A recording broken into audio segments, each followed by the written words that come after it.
Assalamualaikum warahmatullahi wabarakatuh. Salam sejahtera untuk kita semua. Yang saya hormati rekan-rekan media, kami dari Semen Padang FC besok ya akan berlaga melawan Sriwijaya FC.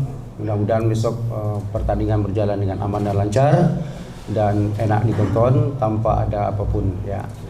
Dan kami di Semen Padang FC bertekad untuk mencuri poin di sini ya. Mudah-mudahan dapat poin maksimal di sini. Selamat siang, terima kasih.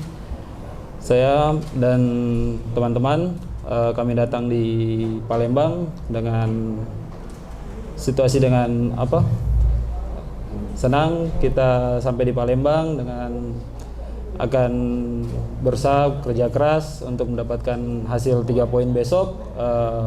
Semoga besok Tuhan bisa mengizinkan untuk kami pulang ke Padang untuk bawa 3 poin. Amin. Itu dari saya dan teman-teman. Coach Jeffrey Adri ada histori di Jakabaring.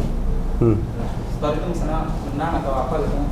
Kemudian Semen Padang tidak pernah menang di Jakabaring. Yang terbaik kan ada 7 kali imbang cuman baik. Kira-kira statistik ini berpengaruh terhadap mental Semen Padang?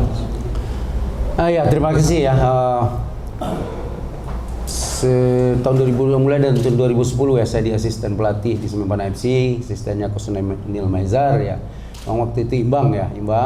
Jadi inilah momen untuk kami bertekad ya memecahkan kebuntuan yang selama ini yang nggak pernah menang ya. Mudah-mudahan besok kami bertekad ya dari semua pemain dan pelatih untuk memberikan yang terbaik besok untuk Semen Padang FC. Dengan nggak adanya, tadi juga ditanyakan juga, venue Mopo besok, Ya. apakah dirasakan pincang seperti di STS kemarin tuh? Iya. Sebenarnya tidak ya, tidak.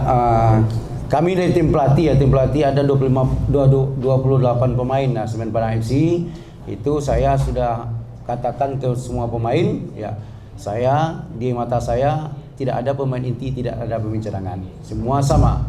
Jadi siapa yang siap itu yang akan diturunkan.